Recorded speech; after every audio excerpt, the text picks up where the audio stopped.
root of a negative number is not real. Square root of negative 64 is not a real number. The reason for that is because we know that 8 times 8 is 64, but if I did 8 times 8, that would be a positive times a positive, meaning a positive 64. If I did negative 8 times negative 8, that would be a negative times a negative, and that would give me also a positive 64. The only way to get a negative 64 is to multiply a positive 8 times a negative 8, and that's not what squaring a number means. Squaring a number means to multiply a number by itself. So as far as a square root goes, this is not real. However, if we were talking about a cubed root instead of a square root, now we can talk about a real number. Why? Because if I took the number negative 4 and I multiplied it by itself 3 times, negative 4 times negative 4 gives me a positive 16. And if I multiplied that by a negative 4, a positive times a negative is a negative. 16 times 4 is 64. So with the cube root, we can take the number negative 64 and say that the cube root of it is negative 4. In general, when you have an odd index,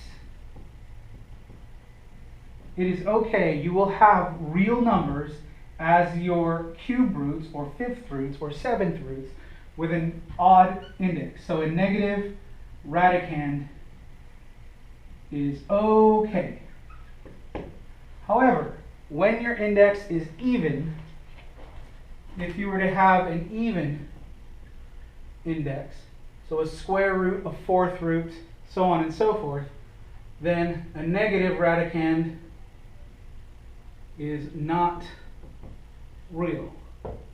Doesn't mean it's not okay. We're going to learn how to deal with negative, the square roots of negative numbers in a future lesson.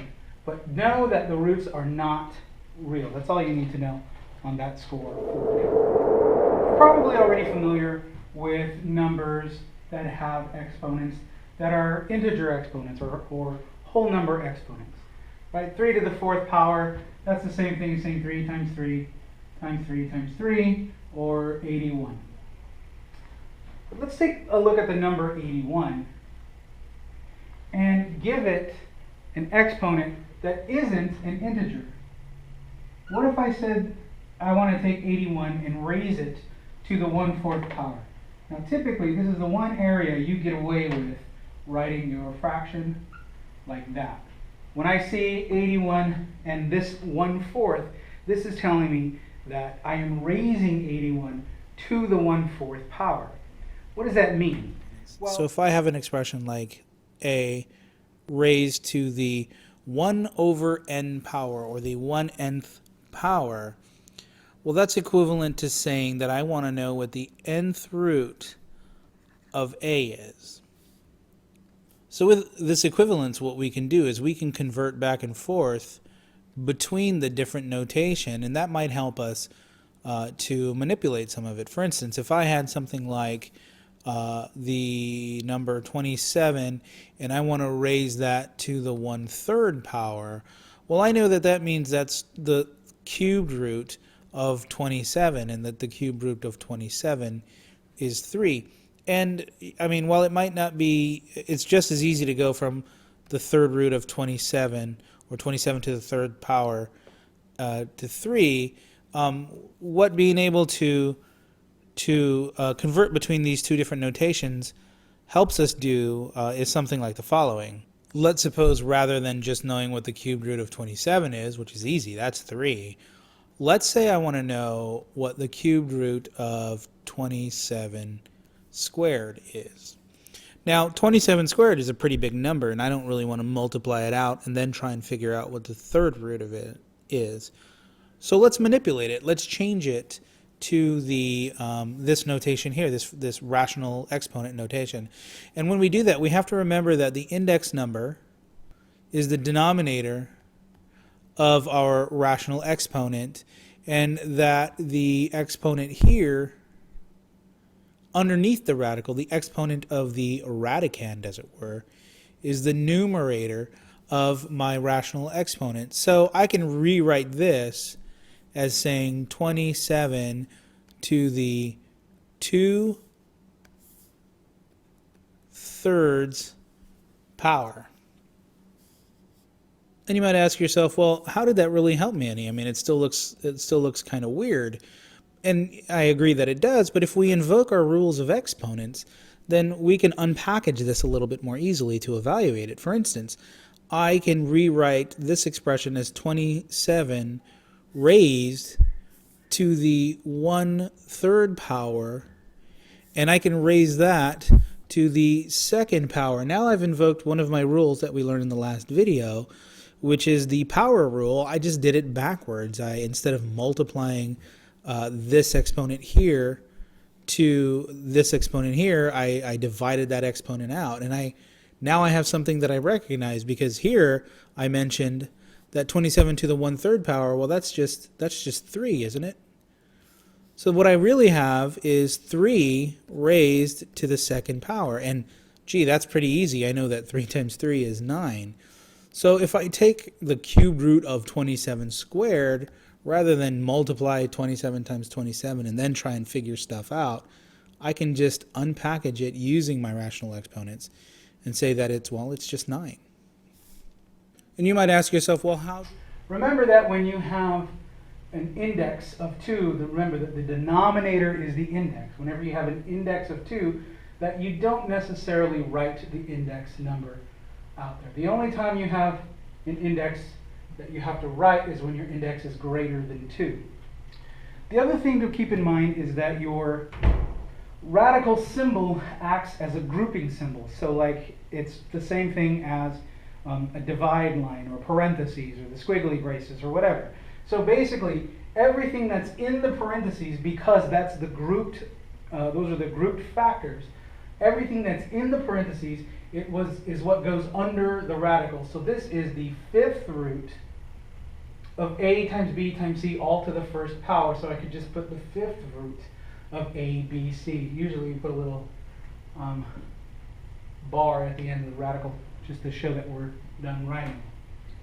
And vice versa, to translate from radical symbols to rational exponents, what we'll do is we'll take everything that's underneath the radical, and because underneath the radical is a grouped set of factors, we're going to put that in parentheses and raise that to the 1/5 power. So the 5th root of the quantity 7xy is 7xi, the quantity raised to the 1/5 power. And again, notice that the 1/3 here is only applying to the xy. It doesn't apply to the 8. If it did apply to the 8, then that would be 2 times whatever, because the cubed root of 8 is 2. But the 1/3 is only applying to the xy. So the 8 remains our scalar here, and we want the cube root 8 times the cube root of the quantity xy.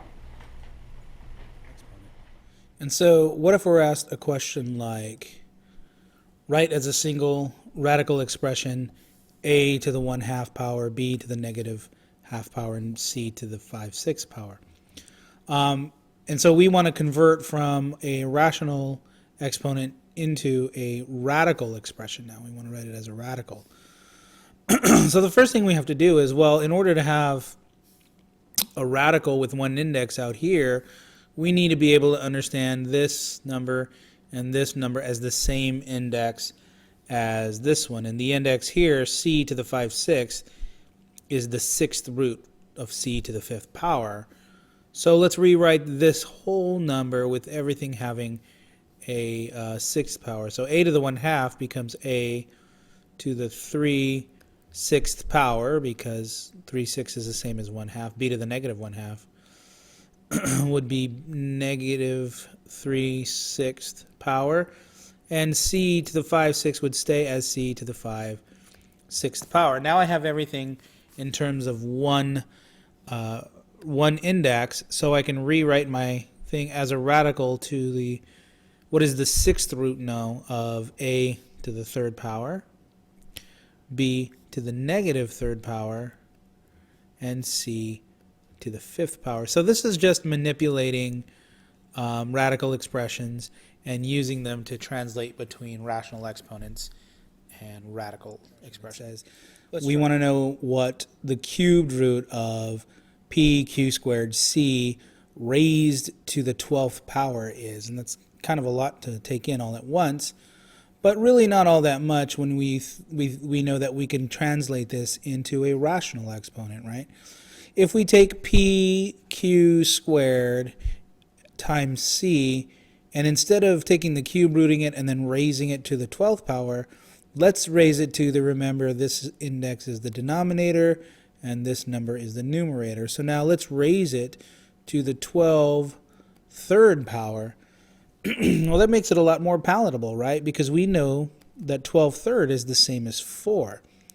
So what I really have is p q squared c raised to the 4th power. And now we use our rule of exponents, our power rule of exponents, basically to distribute that 4th power to all of our factors. Remember, we couldn't distribute a 4th power to terms. We can only give it to the factors. So that would be the same as saying p to the 4th power, q to the 2 times 4 is 8th power, and c to the 4th power.